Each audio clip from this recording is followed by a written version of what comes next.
नमस्कार. आज बघूया श्लोक क्रमांक 55. नसे मानसी नष्ट आशा दुराशा, वसे अंतरी प्रेम पाशा पिपाशा, ऋणी देवा भक्ती भावे जयाचा, जगी धन्य तो दास सर्वोत्तमाचा.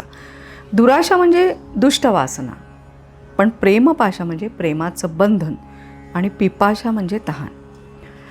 हल्ली आपण जे बघतोय की आपल्याला सध्या जो काही मनावरती ताण आहे त्याच्यामागचं कारण असं आहे की नवीन इच्छा सतत मनात निर्माण होत असतात आणि त्याला खत पाणी घातलं जातं. कारण आजूबाजूच्या सगळ्या सोशल मीडियामधनं म्हणा किंवा वेगवेगळ्या माध्यमातनं इतकी माहिती आपल्याकडे येत असते की आपल्याला कायम हे हवं ते हवं अशी मनात इच्छा निर्माण होते, जी अगदी स्वाभाविक आहे. कारण मनामध्ये इच्छा निर्माण होणारच.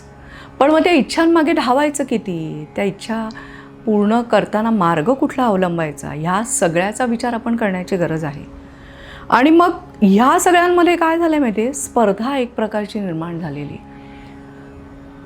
त्याने गाडी घेतली मग मी पण घेणार, किंवा ते तिकडे गेले मी पण जाणार. आपल्या मनामध्ये निर्माण होणाऱ्या इच्छा ह्यांच्या मागे आपण इतके लागलेलो आहोत की सतत त्या स्पर्धाचा आपल्या मनावर नकळत ताण निर्माण होतो, हे आपल्याला कळतच नाही. आपलं मन नुसतं आपल्याला इथे धाव तिथे धावायला लावतं आहे आणि आपण धावतो आहे. नसे मानसी नष्ट आशा दुराशा म्हणजे अशी एक व्यक्ती की ज्याच्या मनामध्ये ह्या अशा खूप अशा इच्छा नाही आहेत, की जो खूप अगदी धावाधाव करतो आहे.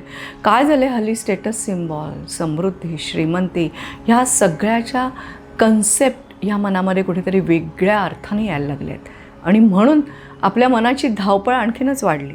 पण हा जो भक्त आहे ह्याच्या मनाची स्थिती कशी आहे आणि कशी असायला पाहिजे आपलीसुद्धा, ते आपण बघणार आहोत. की कुठलीही खूप अशी आशा ज्याच्या मनामध्ये नाही आहे, खूप अशी वेगवेगळी मोठी स्वप्न तो बघत नाही आणि मग जीव तोड त्याच्यामागे धावत नाही. त्याचप्रमाणे वसे अंतरी प्रेम पाशा पिपाशा, ज्याच्या मनामध्ये खूप प्रेम आहे. आपण बघतोय हल्ली खूप दुर्लभ झालं आहे, कारण प्रत्येकाला इतके व्याप वाढलेत, प्रत्येकाचं इतकं जे विश्व आहे ते स्वतःभोवती असतं. कारण व्यापच भरपूर आहे की त्याला अनेकदा दुसऱ्यांचं काय चाललं आहे हे बघायलासुद्धा आपल्याला वेळ नसतो. मग इतरांशी प्रेमाने बोलणं म्हणा किंवा त्यांना समजून घेणं म्हणा, त्यांना मदत करणं हे सुद्धा कुठेतरी हळूहळू कमी झालं आहे. कारण आयुष्याचे व्यापच आपण बऱ्यापैकी वाढवून ठेवलेले आहेत. आणि म्हणून ज्या भक्ताच्या मनात केवळ प्रेम आहे, कुठल्याही कारणाशिवाय ती व्यक्ती तुमच्यावर प्रेम करते. हे चित्र सध्या दुर्लभ झाले नाही का. कोणाला काहीतरी हवं आहे म्हणून, कोणाला गोड बोलून आपल्याकडनं काहीतरी काढून घ्यायचं आहे म्हणून अनेक प्रेमाने बोलणारी माणसं आपल्याला भेटत आहेत. पण हा जी काही व्यक्ती आहे तिचं काय, मनामध्ये नितांत प्रेम आहे, त्यामुळे ती कायम प्रेमानेच बोलते. आणि ऋणी देव हा भक्ती भावे जयाचा, म्हणजे अशा पद्धतीने त्याचे विचार आहेत, अशा पद्धतीने ज्याची विचारांची बैठक आहे, तो देवाला नक्कीच आवडतो आणि तो स्वतःसुद्धा देवाशी स्वतःला जोडून ठेवतो. आता देवाशी जोडून ठेवणं म्हणा किंवा देवाचं लाडकं होणं हे तितकंसं सोपं नाही आहे. कारण त्याच्यामध्ये आपल्याला जे वाट्याला येईल ते कुठेतरी शांतपणे स्वीकारण्याची ताकद यायला पाहिजे, जी खरंच खूप कठीण आहे. त्याचप्रमाणे जे काही संकट येतील ती माझ्याच नशिबी का, मलाच का, आणि अशा वेळेला देवाला दोष देणं किंवा इतरांना दोष देणं, आपल्या सगळ्या गोष्टींचं खापर इतरांवर फोडणं, हे सुद्धा आपल्या चुकीचंच आहे ना. मग अशा ज्या भक्ताची बैठक आहे, तो जर धन्य नाही झाला जगी तरच आश्चर्य.